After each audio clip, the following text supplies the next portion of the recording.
I can't believe I have these two machines together on my desk right now.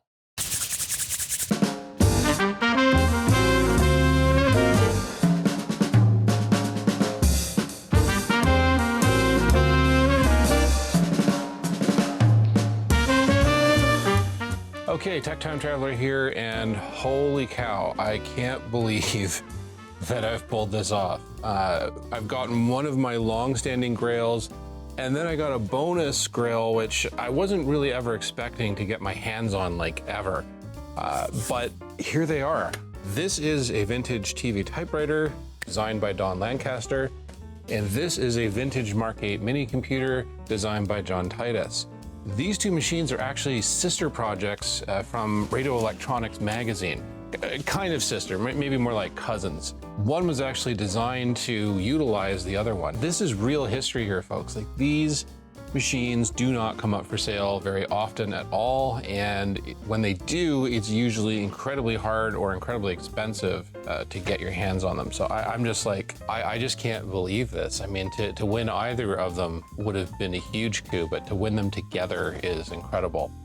And the thing that makes these things so special, which we will go over as we do a kind of a thorough tour of these machines, is their provenance. Because unlike 99% of the stuff that I have, like behind me here, I actually have a name. I actually know who owned and built these machines back in the 1970s. And the story is really, really interesting, at least from my perspective. Now, a little bit of a spoiler alert, we're not going to be firing these guys up. Unfortunately, I've just received them and they both need a fair bit of work, as you will see. And obviously that has to be done carefully, very, very meticulously. So yeah, this is more just a as it arrives type thing. And then when I'm actually doing the restoration, I anticipate filming it so that you can all see it. Anyway, let's dive in and let's see what we've got here. So here we are up close and personal with this beast. Now, this video is not going to get too deep into technical data or the history of the TV typewriter, because I've already kind of covered that in a previous video called The Typewriter That Changed the World, and I will put a card up above that you can click if you want to see that. That's pretty much as detailed as you're going to get on the machine. So definitely, if you haven't already seen it, I would recommend checking that out before we go looking at this historic piece, because it'll just give you more of an appreciation as for sort of what's going on. Man, this is, I don't even know how to put this into words, how amazing this is to be in the presence of an original TV typewriter after all these years looking for one. And, you know, to have, just this really nicely built case, to have the labeling, and most importantly, to have a name. Most of the stuff that I get, I don't get a name. I don't get any kind of backstory or history or provenance with it. I basically just get the device, and a lot of the times I just have to kind of guess, you know, what the builder was doing, right? So a lot of these devices come heavily modified or, you know, custom built, and I have no idea what their intentions were, what they were using them for, and I just kind of have to guess. And that can be fun, you know, it's kind of like solving a mystery, right? But every once in a while, it's nice to have something where you actually have a name and you can kind of, you know, use the modern tools that are available to look them up, because it gives you a chance of just getting into the mind of the builder a little bit more. I've often said that the reason I'm into this hobby is not just for the devices themselves, which are awesome, but also for the people. And Grant Runyan is one of those people. However, this machine, as we know, came along with a Mark 8, and I believed that that was not a coincidence. Just looking at them, looking at the lovely blue Dymo labels that were on both of them, I kind of made an educated guess that they both came from the same person. And because the Mark 8 was one of the very first microcomputer kits out there, I felt like there were good odds that Grant might have reached out to one of the very few user groups out there that were coming together to help support people in building the Mark 8. And fortunately, in that situation, because the computing hobbyist community was so small, I really only had to look in a few places potentially to find his name. And the place that I started with was something called the Micro 8 newsletter. This was a newsletter that was basically photocopied, and it was put out by a high school teacher named Hal Singer. Hal was, I think, a math or computer science teacher at the Cabrillo High School in Cabrillo, California. And he'd actually helped organize the computer lab that they built there. And from what I understand, he got a Mark 8 kit himself and was really excited about the idea of having his own personal computer. And he kind of suspected that other people were as well. And, since Southern California was kind of the epicenter of these developments in microcomputing, he felt it would be an idea to put together a newsletter and just sort of reach out around the area to other hobbyists. And the newsletter wasn't entirely a one-way publication. Newsletters back then were kind of like the online forums that we have today. People would write in, they would talk essentially to each other through the newsletter and, basically get their response in the next issue. Thankfully, Brian Blackburn, who has the bytecollector.com website, which I relied heavily on for my video about the digital group, has a bunch of scans of all of the Micro 8 newsletters that were published. And some of the scans are a little bit faded, but basically what I did is I downloaded them and then I ran them through optical character recognition after enhancing them. And lo and behold, I found Grant Runyan in there. The very first reference to him that I was able to find was this one from September 1974, the very first issue of Micro 8 newsletter. And basically, this section of the newsletter had various hobbyists who had written into Hal and just basically updated him as to progress or lack thereof of projects that they were working on. Grant Runyan, 1146 Nirvana Road, Santa Barbara, California, is building a TVT for use in the high school for offline preparation of programs to be input to their data general timeshare basic system. Now, is that not cool or what? That's basically talking about him building a TV typewriter. Now, was he building this TV typewriter? That I don't know. This label says pretty definitively that he was building this in 1976. So it's possible he might have built one for the school first and then this one after. It's possible that the one he was building for the school is this one, and maybe he built it without a case first and then basically built a case later, and that's what this refers to. Can't really say, but it's really cool to think that this is the guy who built this thing, writing into the Micro 8 newsletter to let them know that he was building a brand new TV typewriter in 1974. I just think that's awesome. And that was not the only reference to him I could find. I actually found a few in there in various issues. The next one that I could find was October 1975. The first meeting of the Unnamed Club of Computer Hobbyists of the Santa Barbara area was held Wednesday evening at 7:30, 1975, October 8th, at the Goleta Library, 500 North Fairview. Attendees ranged from professionals to those with a keen interest but no knowledge so far. Equipment ranged from abacus and slide rule to a data general eclipse system. Most expressed an interest in owning a machine of their own, from programmable calculator through microcomputer to minicomputer. Hosts felt that the most valuable feature of meetings is the random access period, during which members will mill about and compare notes on their projects and problems and examine hardware brought for display and consultation. And they talk about a few of the exhibits that were there, and right at the end of that sentence is a TV typewriter by Grant Runyan. I mean, it just gives me chills thinking that maybe this was the one, maybe not in this case yet, but maybe the machine inside is the one that Grant took to the hobbyist group to show them, what a TV typewriter was and what he was doing with it. I mean, that's just amazing. Like I've said before, that I appreciate all the different eras of vintage or classic computing, but this era, the very first microcomputers coming out in the early 1970s, this was really and truly special. This is when, everybody was just kind of out there, figuring this stuff out, sometimes on their own, sometimes in small or large groups. There were no rules around design. Everybody was kind of coming up with their own designs. People were excited about the possibility of starting a business in microcomputing, like selling components, Some of them design their own computers. We know a few famous people who did that. Yeah, it just must have been a really, really special time. And I've talked to a few people that actually participated in the actual Homebrew Computer Club, and they did say that they had kind of a feeling that they were participating in history. And that's something that typically, if you're lucky, you get to do that kind of, once in a lifetime. And it's really kind of cool to be seeing Grant taking part in these early user groups, the very first ones ever, and getting involved and building and learning and teaching and all that stuff. The next reference that I have to Grant is in a November 1975 issue of Micro 8. And it says, Grant Runyan of Santa Barbara has the following to say. My TV Typewriter 1 is working fine with the RD hog scrolling. I added the UART and I'm just about ready to hook it up with a surplus acoustic coupler to have a terminal from our school system's Nova 2. I finally decided to build a Mark 8 and am assembling the parts.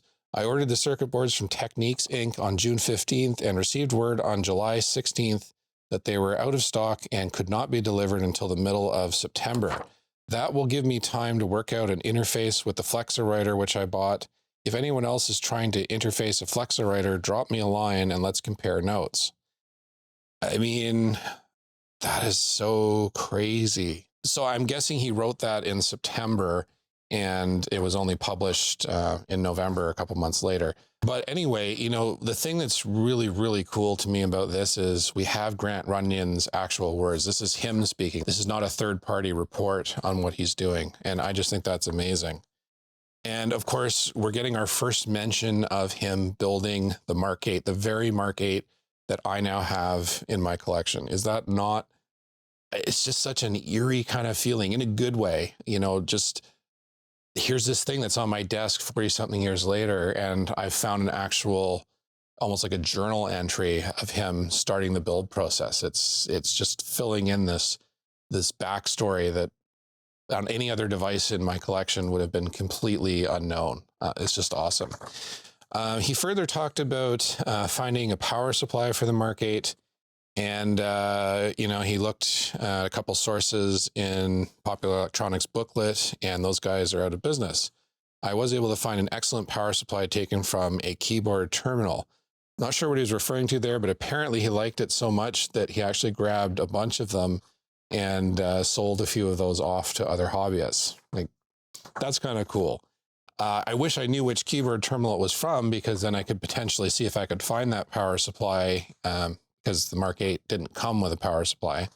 That would be really cool to hook it up with whatever he was using back in the day. And there's yet another reference to him in Micro 8. Looks to be January of 1976. Grant Runyan is a high school, and looks like somebody wrote in, I'm going to assume teacher, in Santa Barbara with an almost completed Mark 8. Hell, the lights blink, Grant. What more do you want?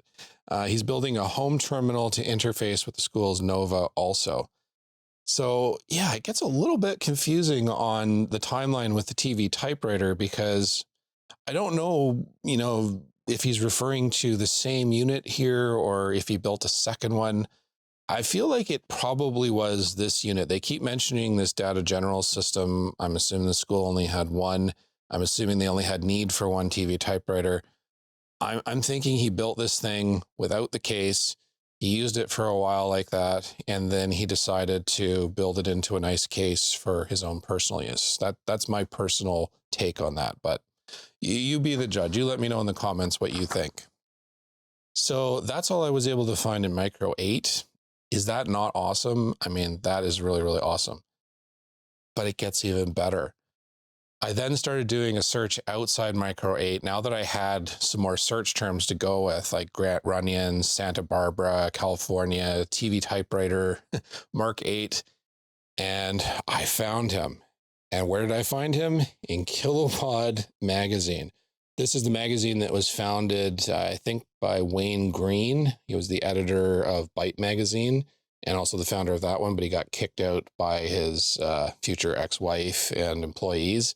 So he started this magazine called Kilobod, and look right there, the great TV to CRT monitor conversion, Grant Runyan, page 30. Okay, now, are you ready for this? I'm going to turn to page 30 here. Does that look familiar?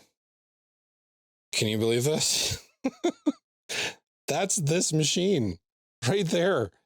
It's right there in a picture in a magazine from 1977. It looks a little bit different. It's got the label up at the top there, built by Grant Runyan, but it looks like the original switch labels might have been some kind of like rub-on letters or something like that.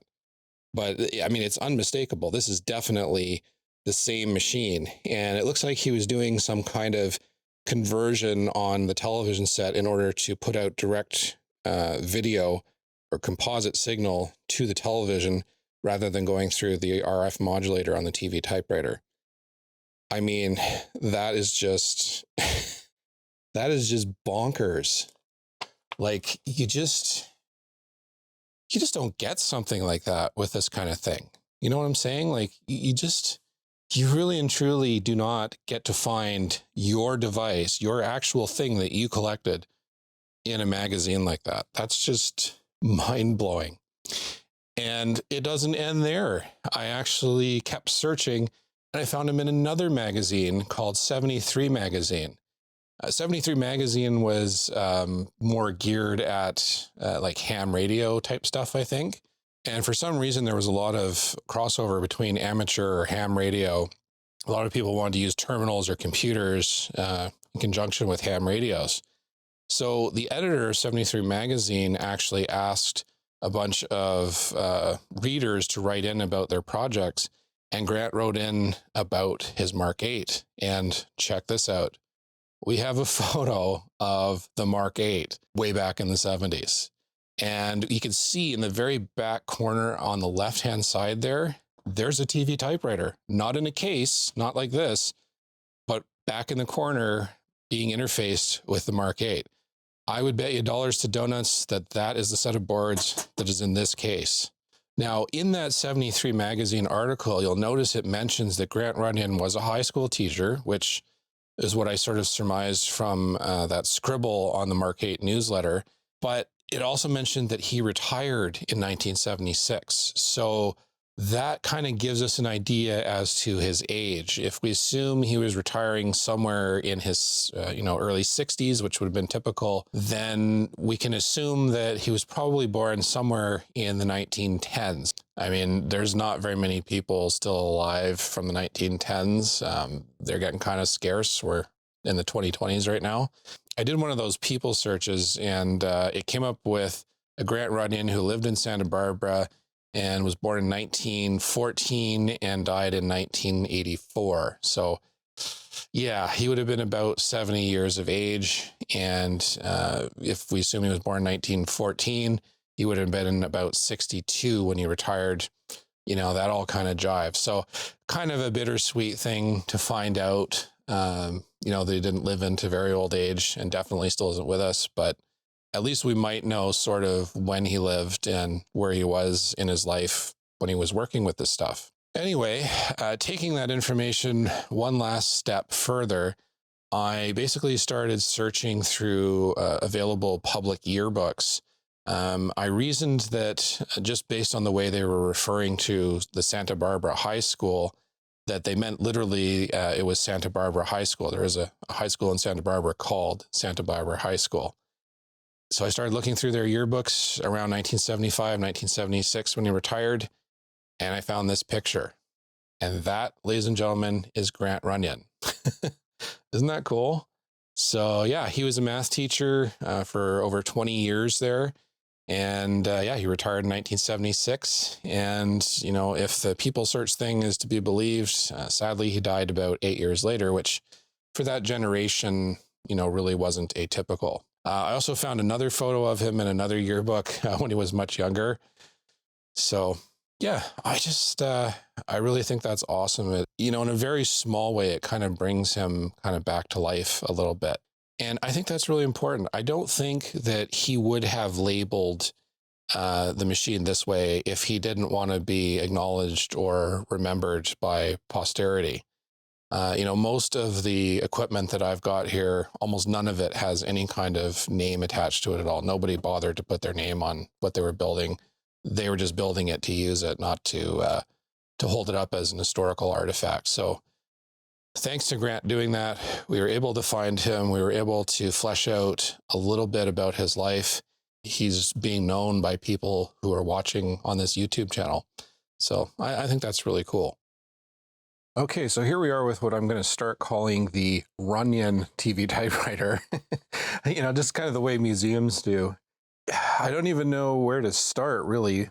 I guess we'll start with the outside, because obviously that's one of the things that's so interesting. And this is one of the things that makes this era of vintage computing my absolute favorite, because this was a time when you typically got things, you know, just like this, just a circuit board, not a case or power supply or even a keyboard or anything. And so it was all kind of on you. And a lot of hobbyists didn't bother building a case, right? They basically just put the thing together enough that they could use it. And you've seen some examples, some very infamous examples on this channel of people doing things that maybe they shouldn't have done quite that way. But that was kind of the build style. And I love that as well. You know, that's one of the things that tells you you're kind of in the homebrew era. But some people were not happy with just having the circuit boards and the guts and the dangerous power supplies hanging out everywhere. They wanted something a little more appliance-like, a little more friendly looking. And that's what Grant has done with this one. Now, I haven't seen a whole lot of TV typewriters in pictures. I've probably only seen like less than 10. So I can't really tell you with any authority, you know, what percentage of people went to this amount of trouble. But yeah, this is obviously something that Grant took pride in, and, you know, he just wanted to make it look nice, maybe have a surface up top here for a television set. So the case, as we can see, is basically constructed of plywood, fairly nice grade plywood. And, you know, this is another thing that's remarkable about this era that I think is a little different than today, is that, you know, people like Grant, a lot of men had, you know, basic carpentry skills, so they could build something like this. Someone like me, I would need a ton of YouTube videos and like a whole weekend to figure out how to make it, you know, this nice and symmetrical. And then, you know, we'll roll around the back here. This is another feature that you commonly see on devices from this era. We've got a full-blown AC adapter on the back here, and that meant that you had to be a little bit careful if this thing was plugged in when you were going inside, because if it wasn't switched and you accidentally contacted the wrong wires or whatever, you could potentially really hurt yourself. And then we've got this little kind of like I/O panel where we've got our power cord, and we've got our janky looking DB25 connector here. So this is probably a serial cord. We can see that the condition of these is not very good. Probably some sort of mouse or something got in here. See it there? That's pretty mousy. And, you know, that would tend to happen with 40 years of storage, you know, in a garage, in an attic, wherever this thing was, forlorn and forgotten. We also have a couple of jacks on the back here, RCA jacks. Don't know why there's two. I know one of them would be composite out. That would obviously make sense, but I don't know what the other one's for. And then on this side, yeah, just the other side. And then another thing that I like with this one, I'm going to try to tilt it over here without spilling the contents out. You can see that we've got basically a vent along the bottom here. Yeah, this is kind of nice. I guess it helped the TV typewriter dissipate heat a little bit. And he's got the nice bottom here with, you know, little rubber feet on it. You know, he went to some effort to make this fairly nice. Now, across the front here, we have some switches that are fairly typical for the TV typewriter or TVT-1. Some of them are slightly different, it looks like. Obviously, we've got a power switch, so that's a normal thing.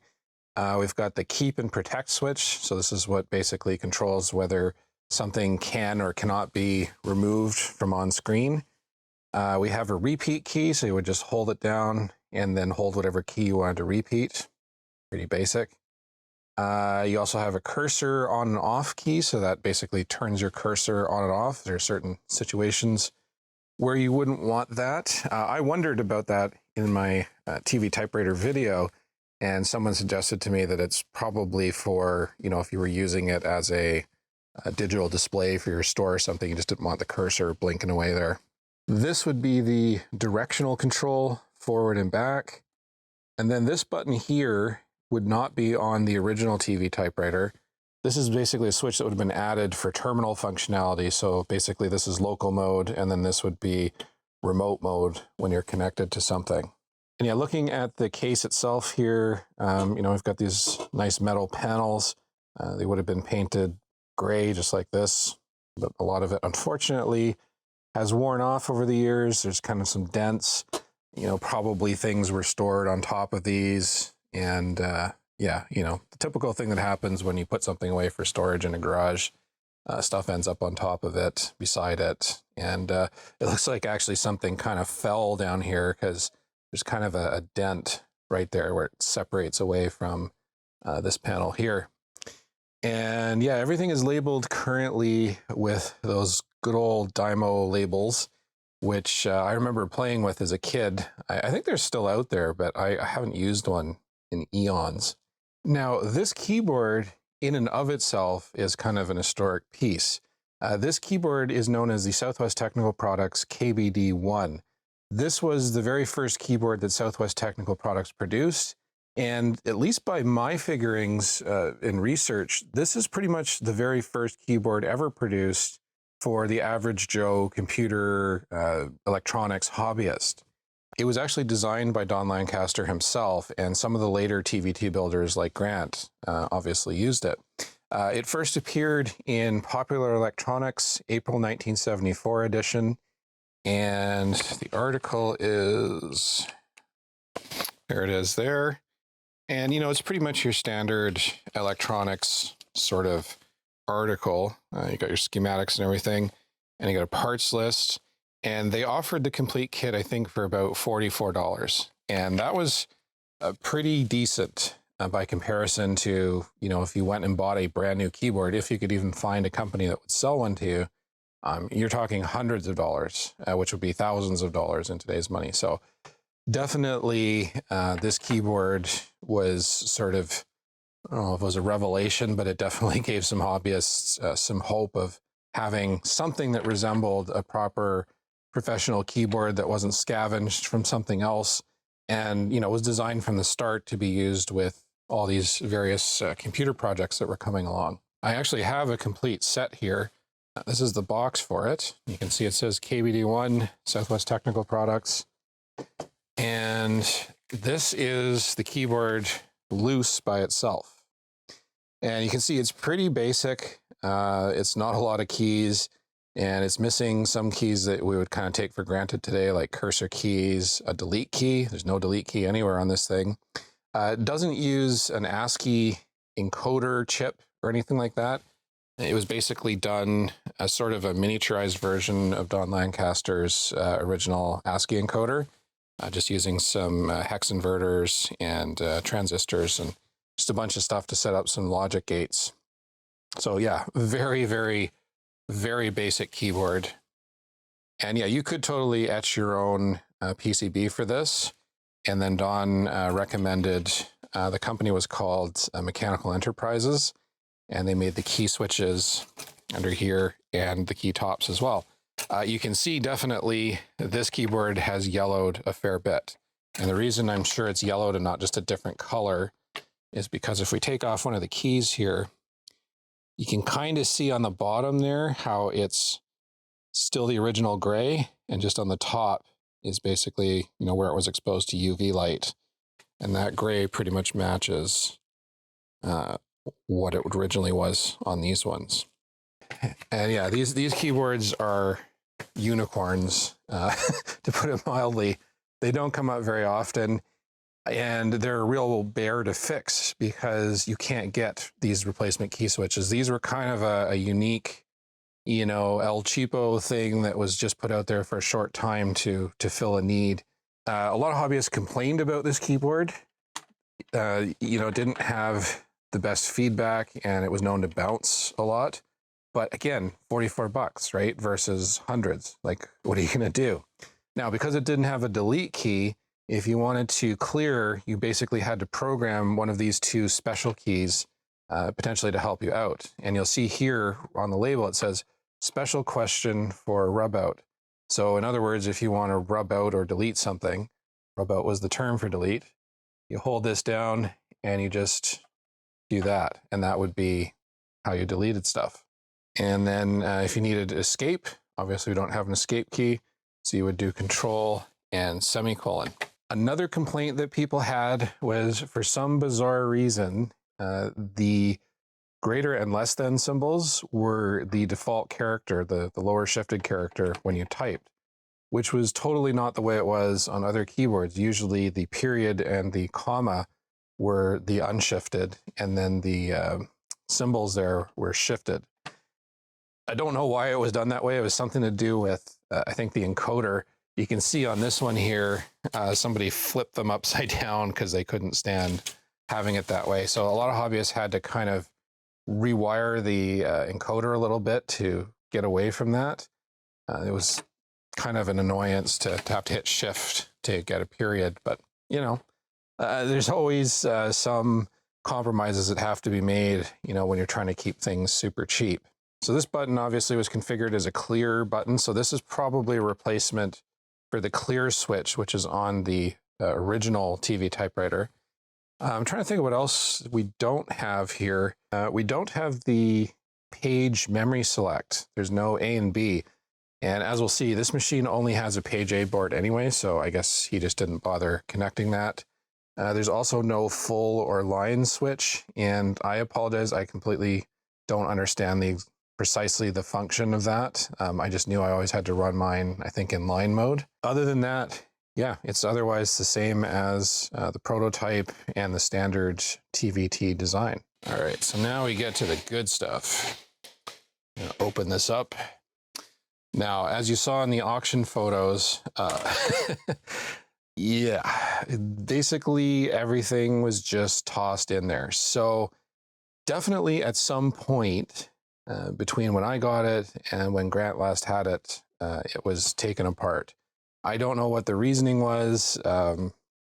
Maybe just scavenge some parts or something. Hard to say. If it were me, I would put the boards back together in their stack because they're a lot safer that way. But, you know, it is what it is. Now, this obviously is not how they're typically configured. Usually you have the motherboard on the bottom, and then you have a stack of boards. And this stack, these stacking Molex connectors were what allowed you to add things onto it. And we can see right away here on the top, this is a custom board. This is not a original TV typewriter board. I have a feeling, and this is why I'm kind of leaning towards this TV typewriter inside the case being the original one he was talking about. I think this is the scrolling modification that he referenced in Micro 8. Now, maybe he made two of them, but I think that's probably the function of this particular board. I can't think of what else this would do. And it is connected directly to the video, so that might be a clue that we're on the right path there. Now, I'm going to be very careful and just kind of hang these off the side. I haven't had a chance to properly document this yet. Okay, so the next board in our pile up here is the cursor board. So this is basically, as the name implies, the board that controls the movement of the cursor. And you know, one of the things that Don Lancaster did here, just use the minimum number of chips necessary to get just the very basic functionality that a user would need in order to keep the cost down. So the cursor board basically obviously allows you to move the cursor around the screen. It also generates the blinking cursor that you see, which is on the TV typewriter. It's kind of weird. The cursor is a line that blinks above the text. And then you have counter ICs that track where on the screen the cursor is. And that also informs the TV typewriter, you know, when you hit a key and you're trying to deposit a character there, it knows exactly where to put that. And then it basically increments or decrements based on which direction things are flowing in. Just looking at this, one of the things I'm going to be doing as I kind of look at these is, I'm trying to nail down when this thing was actually built. And when I'm looking at these ICs, I'm not seeing anything later than 1974, it looks like. Now, that doesn't prove anything definitively about the machine's age. I mean, a lot of hobbyists kept spare chips around in their parts bins, so they might have used those before they bought new ones. But usually in a build with this many chips, you would typically see at least a couple of, chips that were current to the time that this was being built. And yeah, this is the other side. And, I'm just kind of marveling at how similar these production boards are to the ones that I made, which are replica boards. I used vintage PCB stock. I definitely think doing that was the right thing to do. It gives you that nice translucent kind of G10 green color, as they call it. We can see there have been some fixes here. I'm not really sure. That's probably to help with whatever the scrolling modification does. And yeah, another thing, and this is the thing I really didn't like about this design, all due respect to Don, is these stacking connectors. These are a nightmare. They're a nightmare to build.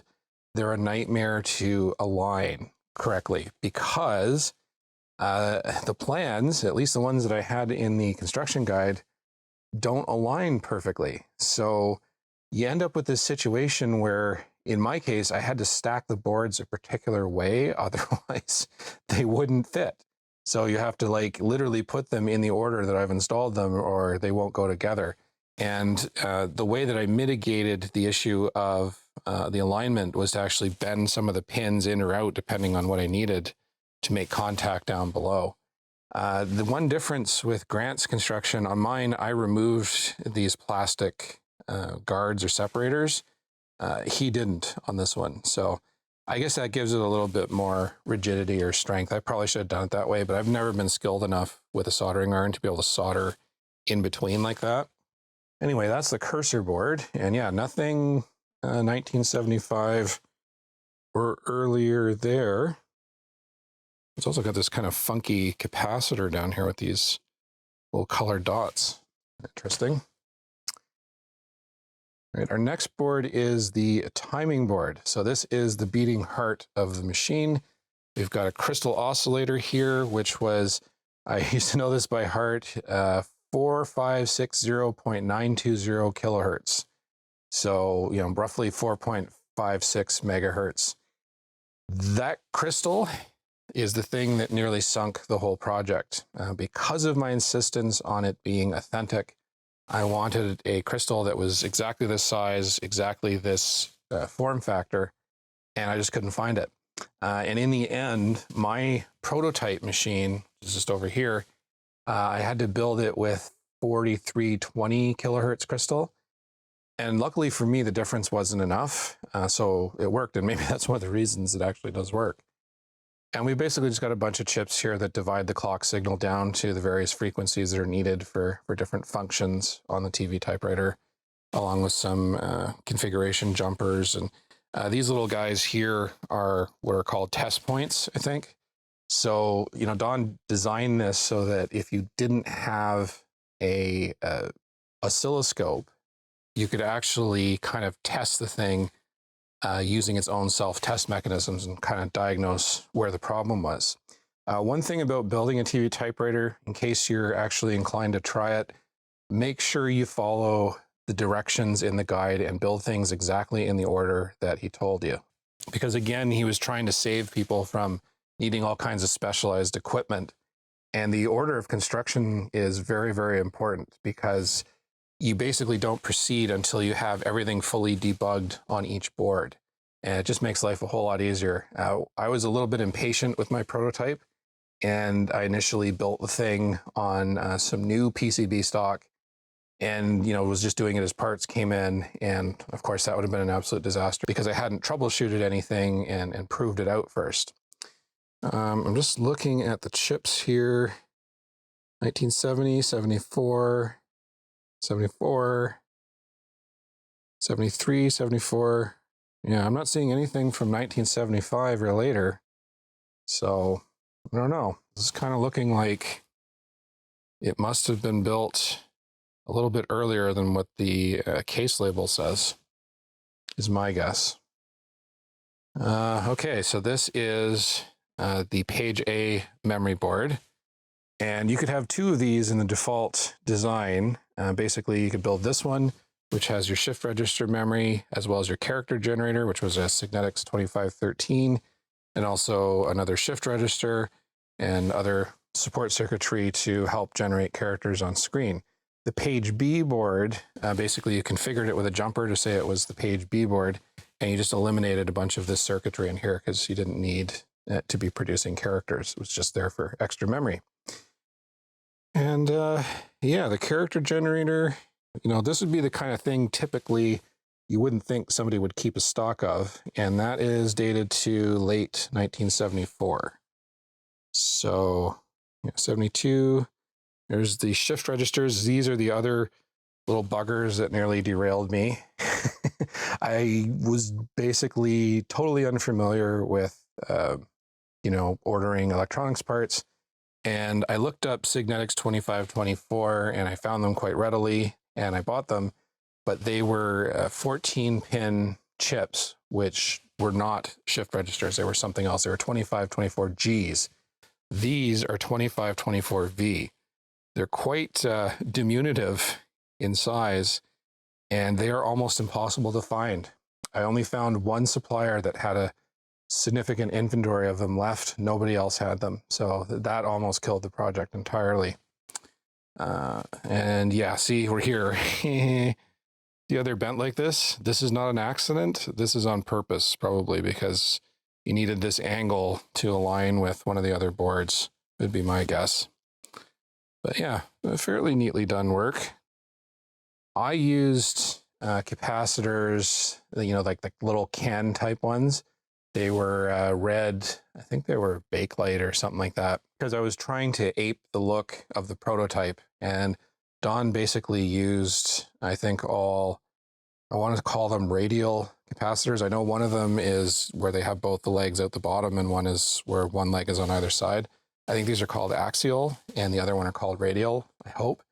So I just tried to mimic what he did, but obviously, you know, hobbyists working at this time, they didn't care. They just used whatever was affordable or available. So he's basically adapted these, what I'm calling axial capacitors, to be radial. I think that's right. Yeah, feel free to correct me in the comments if I got that one wrong.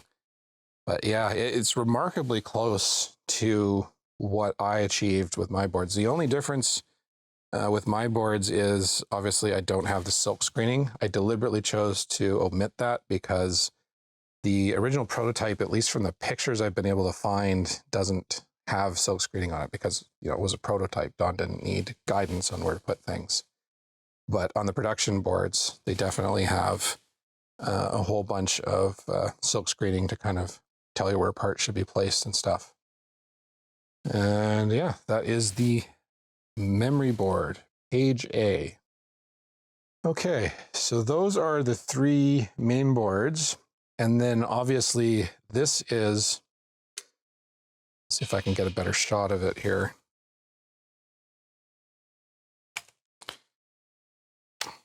Trying to avoid using the overhead if I can. Okay, maybe that'll help. Let's see if I can prop this up a little bit. So this is what's called, in Don's terminology, the mainframe. We would call it the motherboard. This is your power supply. This is the infamous Baki RF modulator. You can see this one looks like it had a piece of twin lead. So I think at one time it might have been set up for TV use, and hence that article that Grant wrote about changing his television set so that he could do direct video input. And then we've got some banana jacks, I believe they call them, which are used, again, for self-testing the system. We've also got our fuse over there. And yeah, this was another little bit of a challenge because in the construction guide, they specify a signal 241A transformer. And I didn't realize that was actually a brand name at first. And then I did figure out that it was a brand name and the company was still in business. And these transformers I couldn't find anywhere on eBay, but you can actually go to Signal, give them a part number, and for a fee, they'll build you a new one. So that's what ended up going into the prototype replica that I built.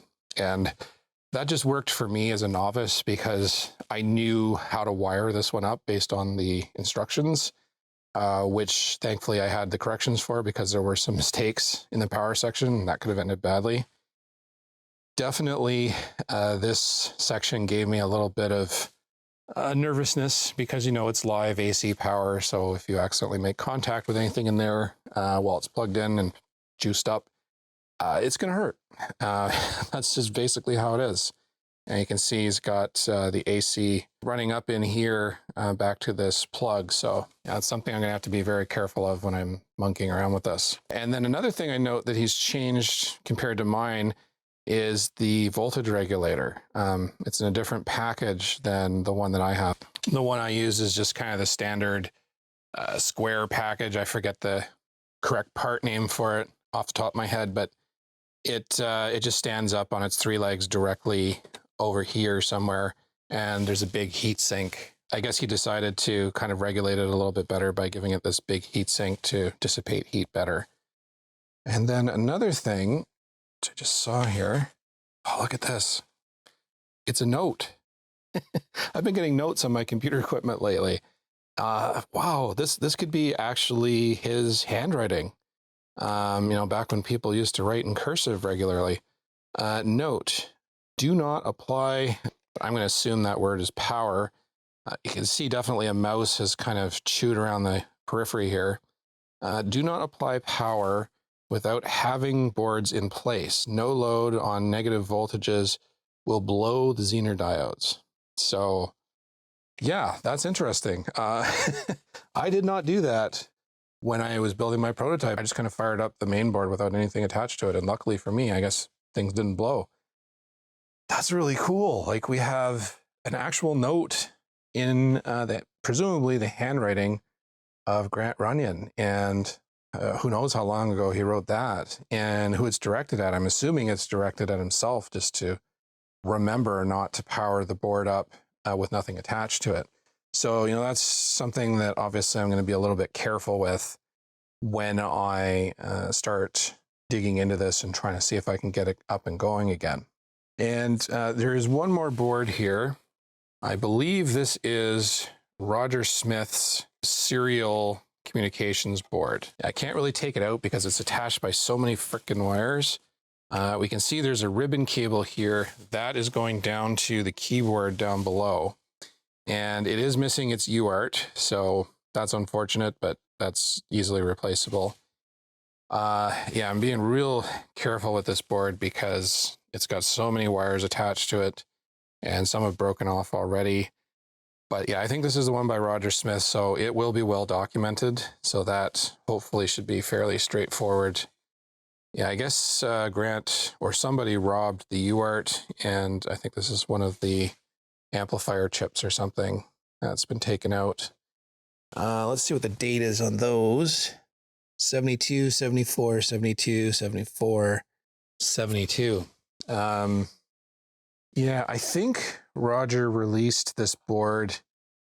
I want to say it was in a magazine article, and I want to say it was somewhere in 74, I think. That is the complete TV typewriter that Grant Runyan built sometime in the early to mid 1970s. I love, you know, the effort that they went to with the metal here. It looks like he might have been using this for, I don't know, like he was spray painting something on top of it. And he's even labeled which side is the front. So that's the front, that's the back. There's 3 screws on the back and 2 on the front. That's pretty awesome. Like, I just don't think you get something a whole lot cooler than that in this hobby, unless it's an Apple One. But I actually think this is cooler. This is something that an individual built. We know his name now. We know kind of where he lived, and we've got notes from him, you know, just little footsteps in the sand that he took many, many years ago. And yeah, I do hope to kind of fix this thing up. I don't know if I'm going to do a cosmetic restoration. I'm loath to do any sort of retrowriting with the keycaps because I'm still nervous about the long-term effects of retrowriting. As for the case, it would be tempting to repaint it, but I would not want to take these labels off. I don't want to touch anything that he put there for labeling purposes. I mean, obviously these labels were added later. He had some kind of other labeling. It's probably hidden underneath the paint here because I'm thinking he must have done another paint job, unless he built two of these, but I doubt he would have built two and had this label in the exact same place.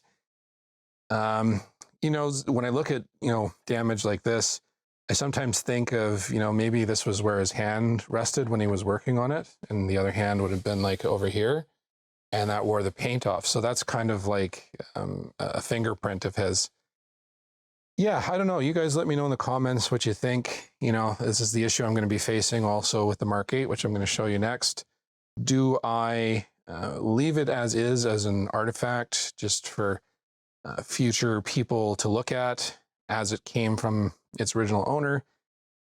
I'm not sure on the TV typewriter, just because I don't think these boards were intended to be left like that, but certainly for a cosmetic restoration. And then of course on the Mark 8, all the other work that would be needed to get that running again. Let me know what you think. Should it be restored? Should it be just done minimally to get it running again? Should it be left alone? Your advice matters. Anyway, that's it for the TV typewriter. Now we're going to move on to the Mark 8. All right, so what I have here is definitely one of the more valuable vintage machines out there, and definitely one of the rarest. This is a vintage original 1974 Mark 8 Minicomputer, and it was designed by John Titus, who was basically a graduate engineering student, and I believe he designed this as his thesis project. He put the design together, he built a prototype, and then he kind of assembled it into something resembling an electronics project. And according to what I've read, he went around and sort of shopped it to various magazines, and it didn't quite get a lot of enthusiastic response. I think part of it may have been, a lot of people kind of looking at it and going, well, that's cool, but what can you do with it? And then the other thing might have been simply the complexity, because it is a very complex build. So where does the Mark 8 fit into the pantheon of early vintage computers? Was it the first or second or third microcomputer available? Firsts in technology are really, really tricky. And there are people who will argue things different ways. And, what's considered to be the first personal computer, in officialdom is not always agreed upon by everyone. Officially, the first personal computer is considered to be the Kenback 1, I think, according to the Computer History Museum. But of course, what is the first personal computer depends on how you define the term personal computer. So is a personal computer something that basically just needs one person to operate it versus, say, a mainframe, or is a personal computer something that is in the home?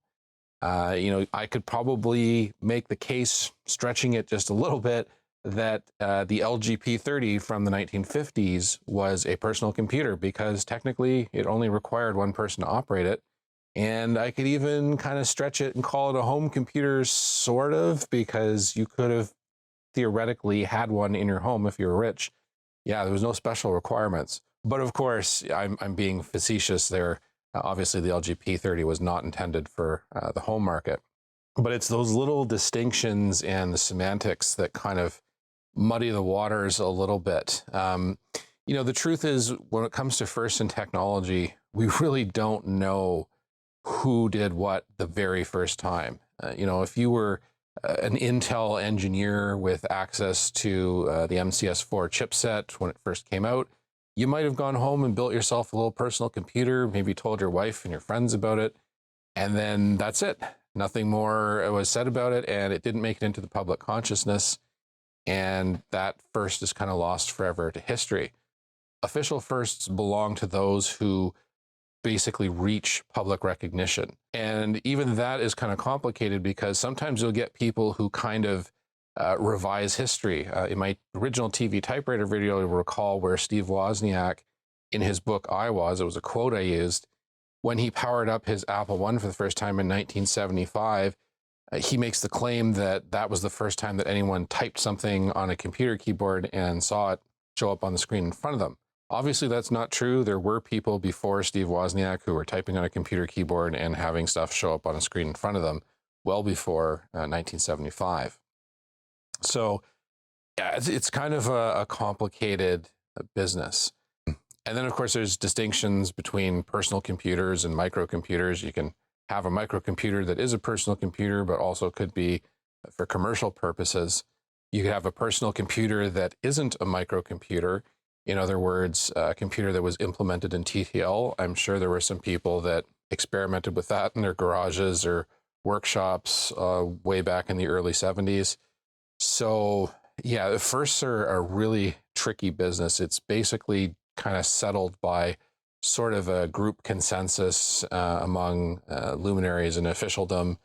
And even then, it's not always fully settled. There was a guy I was talking to who was telling me that the IEEE, Association of Engineers, somebody had apparently put a motion on the floor to recognize the Apple I as the first quote-unquote true personal computer on very selective grounds that definitely favored the Apple I.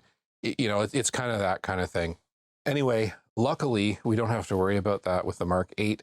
The Mark 8 is not a first pretty much anywhere. It's not the first microcomputer, it's not the first personal computer, and it is not the first kit computer.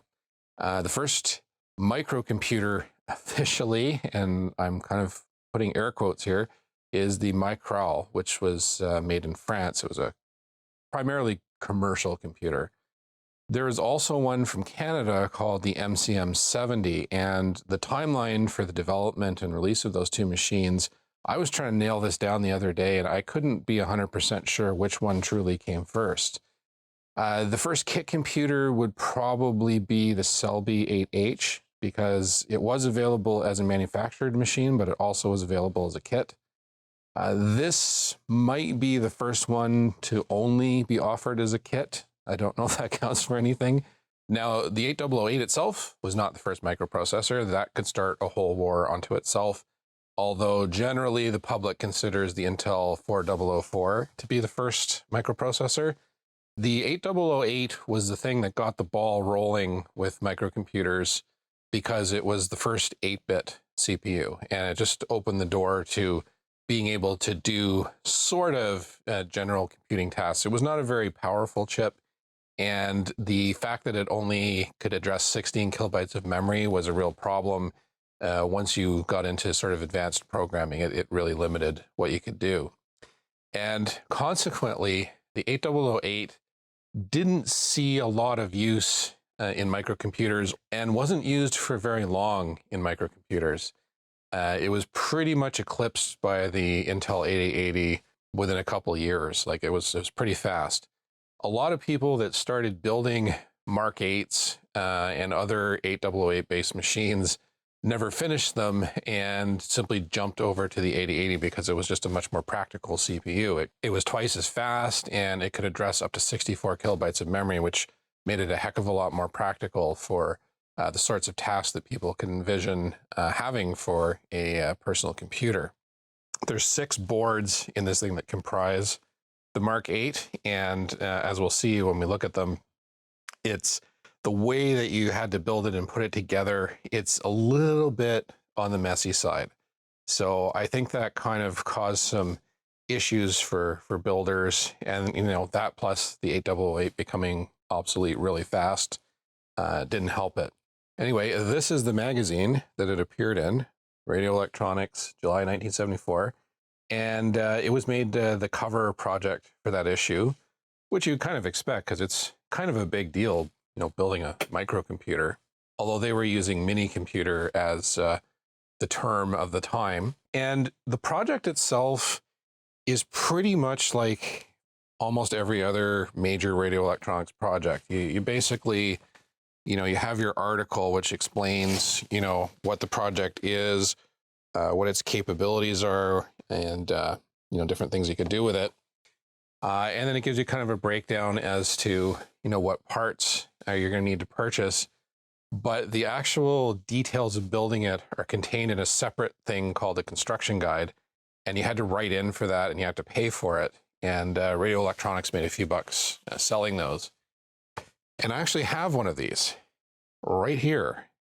This was a consolation prize from an eBay seller who was selling a TV typewriter that I got outbid on. And I think I made it pretty obvious to him, because we had a bunch of back and forth email exchanges while the auction was going on, that I was a major TV typewriter fan. And he had built the one that he was selling, and he had actually purchased one of these guides because at one point he'd intended to build a Mark 8 to go with it.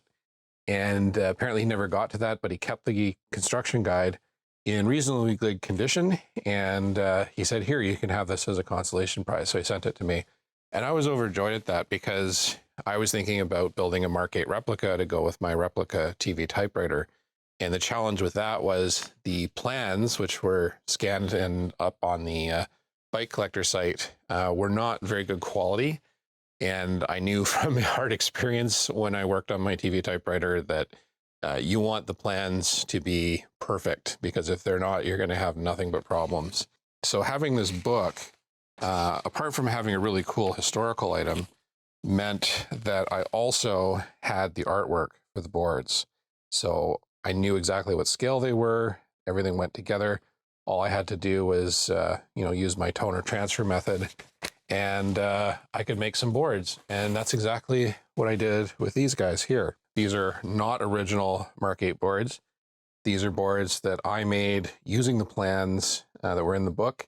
And then I etched them out on vintage copper clad stock. And you can see it even has the same little tailor clad markings, the little green TC there, that the original boards do. This thing's over here. It's kind of hard to see, but the TC's in red on that one. So that's kind of cool, right? Because, I'm kind of a stickler when it comes to doing replica projects. Most replica builders, they just use modern PCB stock because it's easier and cheaper, and, you can actually find it. I'm a little pickier. My project has to look fully authentic, because I'm not doing it just for the purposes of replicating it. I'm doing it because I can't find the original thing for sale, and I want it to be as close to the original as possible. Now, when I was looking at this online on the somewhat low-res photos that were available on the auction site, I really wasn't 100% sure that it was a legit Mark 8. There's been a lot of replicas built over the years that have shown up, and there's also a huge difference in value between Mark 8s that were built from the actual kit boards that John Titus arranged to be produced, and Mark 8s that were built just from the plans like this. If it's a homebrew job, it doesn't fetch nearly as much money as a vintage original. When I was looking at photos, some of the ones that were taken from the back there, I was looking at the boards and I'm going, the color doesn't look right. It kind of looks like that greeny brown color that modern PCBs are. Now, I was pretty sure this was not modern, because I could see, these old sockets and the rainbow wiring and lots of dust. So I thought, no, it's probably vintage, but how vintage it is and whether it's original or not, I'm not 100% sure. And, I have the ability to sort of figure out what's legit or not, because I have these original boards, which I know for sure are legit. But you can see, like, if I put this board up against that one, that is quite a difference in color. And when I'm feeling them, these ones kind of feel a little bit thinner. I'm not 100% sure, but these feel just a little bit thicker and denser than these guys do. So, yeah, I don't really know for sure. Are these the original kit boards from the original batch that John Titus arranged? According to John, he arranged for approximately 400 board sets with techniques, which is not really a lot, right? That's equivalent to 400 computers worth. So, it's possible that these are the same boards. We know they were made by Techniques, because Grant basically said in his correspondence with Micro8 that, that's where he got them from. But they do kind of feel a little bit different to me than these guys. Now, maybe that's just age and storage. Obviously, wherever these were stored, They kind of discolored a little bit. I think these might have been stored in a garage or something like that, somewhere really, really dirty. And I don't know, maybe Grant was a smoker. Maybe somebody that had it after Grant was a smoker. I'm not really sure. But yeah, these are definitely weathered pretty well. And because of that, I couldn't tell, if the traces were tinned. That's usually a giveaway that it's an original kit board versus one that somebody etched in their garage. Because often homebrew boards, basically, they don't bother with the tinning. You just have the copper exposed like this one that I made. But definitely now seeing it up close, and especially with the provenance that we have from Grant, I'm 100% sure this is an original vintage Mark 8 built from kit boards. And yeah, that would make it worth a lot more money than what I paid for it. Mark 8s, again, are exceptionally rare. I've only counted roughly around 30 of them to be in existence.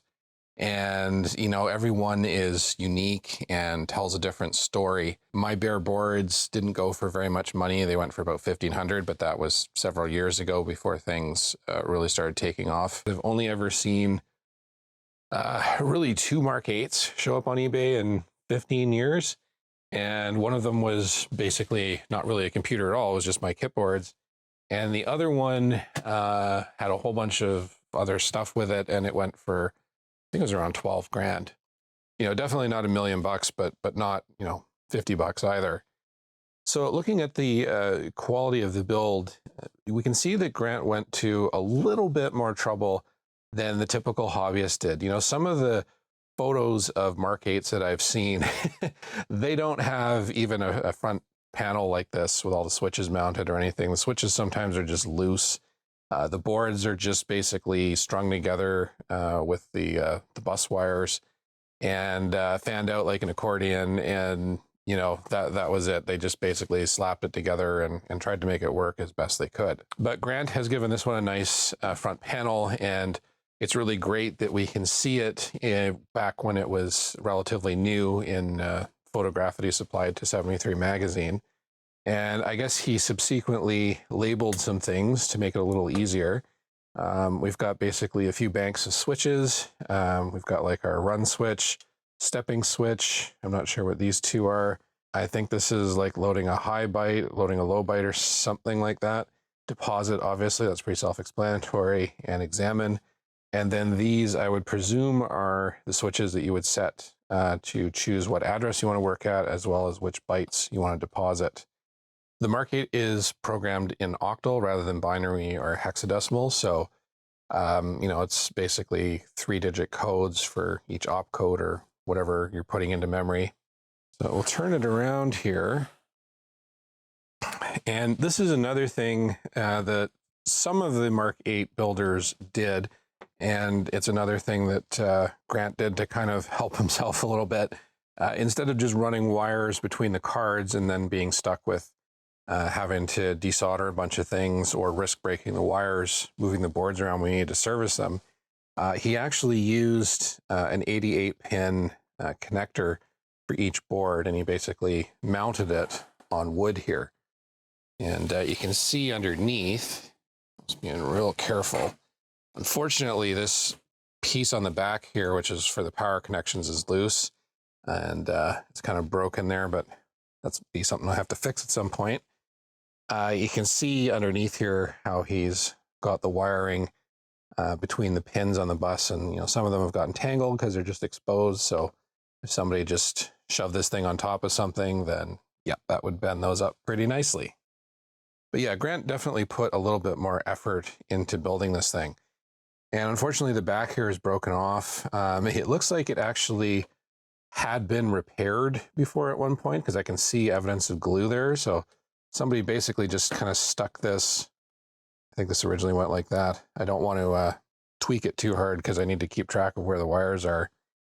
This would have been like that, and then he would just connected your power supply, which would have been that power supply that he scavenged from that keyboard terminal, as he put it. The original Mark 8 design had 6 boards. There was a CPU board, an address latch board, an input-output board, a memory board, a display board, and I think there was some other board I'm forgetting off the top of my head. This one does not have the original 1K memory board. It has these three boards made by Solid State Music based on a design that I think they borrowed from somebody. And each one of these boards uses Intel 2102 static RAM, which I guess at the time that Grant was building this was becoming more available. Those are much denser chips and probably would have been cheaper byte for byte than the 1101s were. Each one of these boards is 4K, and we know from the historical documentation that this machine was originally set up with 12 kilobytes. So that made it a much more functional machine. And this is the thing with Grant is, you know, he was one of those people that was kind of going against the current and saying, you know, look, there's no reason to throw out our 8008 powered machines. They're still useful for something as a teaching aid or, you know, as a first computer for a kid. There is a basic available made by Selby called Cellball, I think is how you pronounce it. There is still life in this design. Let's see what we can do with it and stretch it out to the max. I'm guessing this machine probably never had the original 1 kilobyte static RAM board, and you can kind of see why. These boards used the Intel 1101 static RAM. This was, I think, only the second static RAM chip that Intel ever produced, and you need 32 of these to make 1 kilobyte. It's just 1 kilobyte. So that's a practical problem. I believe the Mark 8 design with the original boards here could accommodate up to 4 kilobytes at the max. You can imagine what it would look like if it could have accommodated 16 kilobytes, because you would need literally 16 of these boards. I mean, this thing would be basically a freight train. And, you know, 32 chips per board, that would get very expensive very quickly. That would require a lot of power. So I don't know if this would lose a bunch of money at auction simply because of the fact that it's missing that 1K RAM board. There are some people who are partial to, you know, having the earliest of whatever, and, you know, 1101s are pretty much it, except for, I think the 3101 was Intel's first static RAM chip. And while I'm talking about it, these are really, really expensive today, especially these ceramic ones. 1101s are really, really hard to come by. So if you're thinking about building one of these machines one day, you know, maybe from the plans or whatever, definitely think about going with the later 2102 board designs. I'm pretty sure they're out there. You're going to save yourself a lot of money and a lot of headaches. These chips that I got, I found one supplier that had them, and they were 14 bucks a chip, and I could only afford to buy 16 of them at that point. I was planning on buying more of them later when I had more money. Found out the hard way that the electronics distributors, wholesalers, resellers, whatever they're called, they're all kind of linked together. And so when I went back to buy more, I was looking for some of the plastic encapsulated chips because I figured they'd be cheaper. So I started making a bunch of inquiries at different places, and that caused all their computers to kind of link up in outer space and go, oh, there's this flood of people looking for 1101s, and it caused the price of the remaining 16 ceramic chips that I originally was going to buy to skyrocket up to 34 bucks a chip. That's just a warning about those electronics parts, guys. I don't want to say they're shady, but they're not exactly what they appear to be on the surface. Now, I would love to take each individual board out and show you Grant's handiwork up close, but as you can see, taking this machine apart with all these wires everywhere, all these custom mods, it could be a little bit like disarming a bomb. Like, there's just so many wires all over the place. And, you know, we've got these sockets that are perched precariously on top of the boards, and some of them look like they're just about ready to break off. We've got all these wires. They're soldered to these, I forget what they're called, dip socket connectors or something. These are notorious for breaking off with age. And then we've also got like a whole bunch of custom modifications to it. I'll see if I can turn the camera here. Like these ICs over here, these are not part of the original design. We can see there's some notes along the top here mentioning a paper tape reader. So we know from the article in 73 magazine that he was using a Flexo writer at some point as a paper tape punch, I think.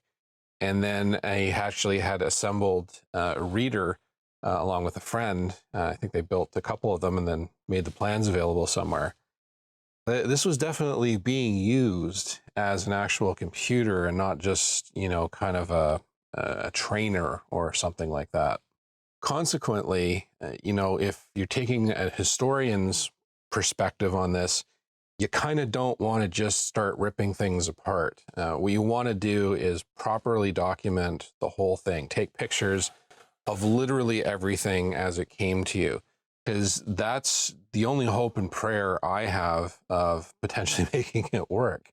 Now, I'm making some assumptions, of course. I'm assuming that everything is exactly as it was when Grant Runyan last touched it. That might not be the case. You know, if we assume that the information I found online is correct and that he died in 1984, that's pretty much 40 years that's been in someone else's hands. And it's not entirely outside the realm of possibility that someone may have, you know, borrowed a few ICs. There's definitely some ICs missing, like on the CPU board on the back here. See, there's one IC missing there. When I opened up the box and took it out, there were just these two 8263s just sitting around loose. You know, 1984, probably somebody wouldn't have been rating it for parts, but we don't know.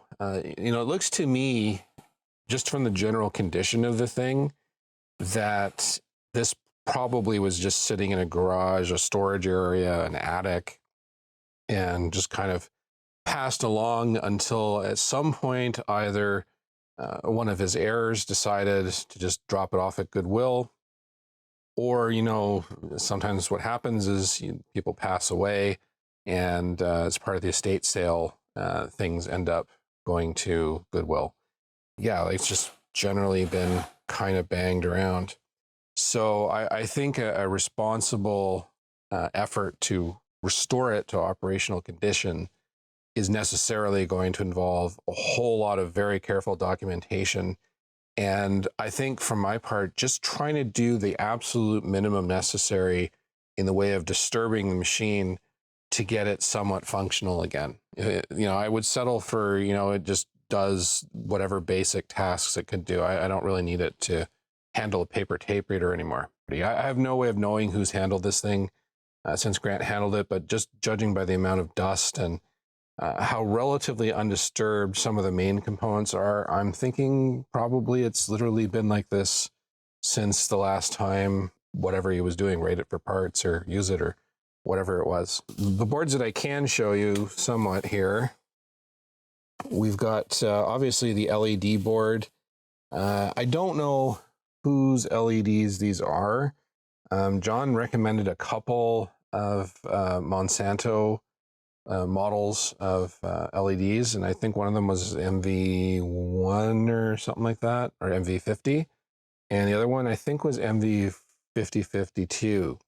And this was one of the things that kind of hung me up in my replica build, because, you know, I wanted to have period correct LEDs, and it's really hard to be 100% sure that you've got the right ones.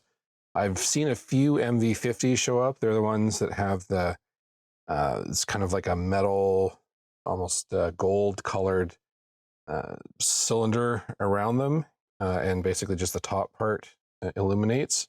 But I think the 5052s, if I'm remembering correctly, kind of look like this. These are really, really small though, so I don't know.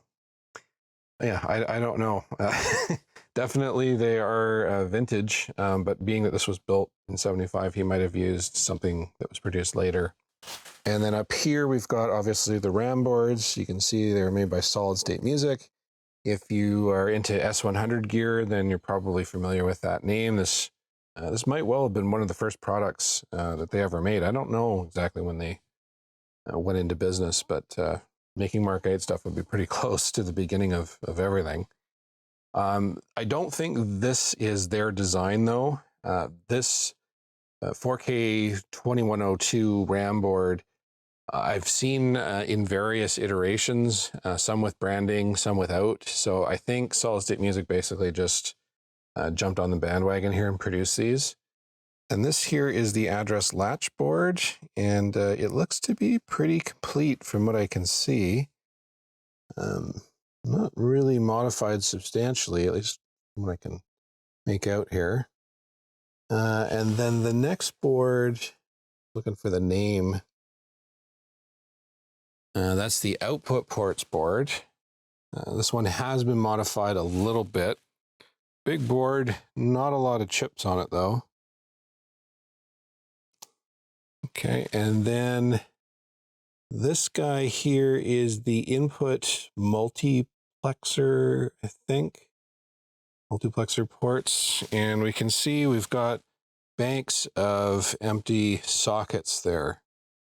We've definitely got some chips. I've also got this modification here, and yeah, it looks like maybe some of these are wires that were clipped, so yeah, good luck figuring out what that does. Right down there, you can see where these 8263 chips would have been. So that's, that works. I'm just curious though. I just want to compare the inputs board, because I want to see how many chips exactly he added to it. Okay, so here is the input multiplexer board. Original, unmodified, and unbuilt. And we can see that they don't have any provisions for ICs over on the right-hand side here. So the ones that you're seeing down here are basically all Grant's modifications. So he really heavily modified that particular board, which would make sense, I guess, you know, if you had a paper tape reader, obviously that would be handy. So unfortunately, unless I can find the article that his friend wrote, assuming that's what those are for, I might not be able to figure out what ICs belong there. And I don't know how well the machine will work without stuff. And then the last one here, obviously, is the CPU board. And we can see we've got the crystal up here. And interesting to me is, you know, he's kind of using all kinds of different sockets for the ICs. You know, some of the chips, he just soldered them directly on. Some of them, he basically installed those solder con sockets, which are the ones that come on a roll strip, and you basically just break off as many as you need, solder them, and then break the tab to separate them electrically. And then here we've got the socket type, and, you know, basically you have to raise it up a little bit. So I don't know, I think these might be like wire wrap sockets, because those are the ones that have the really long legs on them. And yeah, you got to solder it on this side and then solder it again over here, because again, there's no through plating on these boards. So yeah, that would have been that would have been a lengthy project. I don't know. I guess there's no electrical connections on the top here, so you could get away with using these regular sockets up there. I didn't have to solder underneath. Okay, so I had a little bit of a Doc Brown moment and figured, what the hell? And I just sort of realized the CPU board was actually fairly easy to get loose, so I thought you guys might like to see that. And you can also see here, definitely this was broken at one point, and then somebody tried to glue it back together. Anyway, it's well documented, so I can pretty much figure out how to get this back together. That's the one piece that I've photographed pretty extensively. So here is the CPU board, and you can see the little edge connectors on the bottom that have been cut from a different card and soldered there. And yeah, we've got a whole bunch of very vintage ICs, some that are dating from the 1960s, it looks like. So yeah, I guess Grant was using whatever he had in his parts bin to build this thing. The CPU we can see is actually an Intel 8008-1, which is a faster version. It's, I think it's 0.8 megahertz, if I'm not mistaken. And yeah, we've got all the numberings that he put there to tell him which chip goes where. We're missing a chip at number 10 and number 20. Not really sure where those went. Got some nice classic brown colored resistors on the bottom there. And obviously we've got the crystal up here. And on the back side. We've already seen the back side. Yeah, that's it. That is the brains of the machine. Quite a dark color, isn't it? And just for comparison, here is the unbuilt CPU board. Just trying to figure out which side is which here.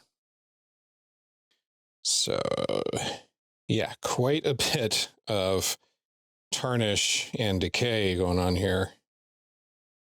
Slightly different company too, I think, used for the substrate, but otherwise more or less the same. Yeah, that is quite a difference. So that goes to show you what can happen after so many decades of exposure to sunlight and the elements. And then we can see some of Grant's wizardry on the back here. There's a lot of bodge wiring going on there, I guess to support the paper tape functions that he was using. There's also a loose wire there. You can see this slot is supposed to fit like this, and then you would just hook up your power in the back here. So I don't know what I'm going to do with that. I don't know what the odds are of finding another one of those slots because they're glued to the wood, so I can't see the part numbers. And yeah, I don't know if I'd be able to replace that. I might, you know, like I might just try and glue it back together again. Strip the glue off. As long as these pins are secure, I don't see any reason why it wouldn't work that way. One thing I wasn't sure about were these 24-pin sockets that were bolted to the side of this third RAM board. It's been suggested to me that these were for plugging in EEPROMs, hence why pretty much all the RAM has been stripped from that board.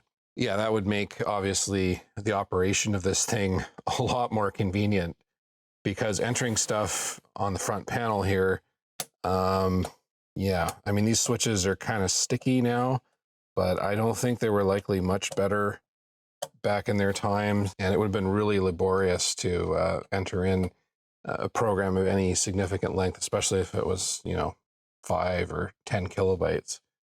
Oof. Couldn't imagine doing that. But yeah, otherwise, you know, apart from the fact that it's really, really tarnished, I mean, I'm assuming it's tarnished. Maybe the PCB stock that Technics was using at the time was different in some way.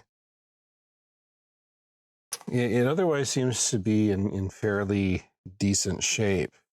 So, you know, I think a little bit of a cleaning and, you know, some very careful documentation, and then just trying to reverse engineer a little bit some of the modifications that he did. I don't have high hopes that all the ICs are working. I think that's probably way too much to ask. But you never know. I've had, you know, computers around this age where I thought, oh, there's no way this thing's going to turn on. There's no way it's going to operate.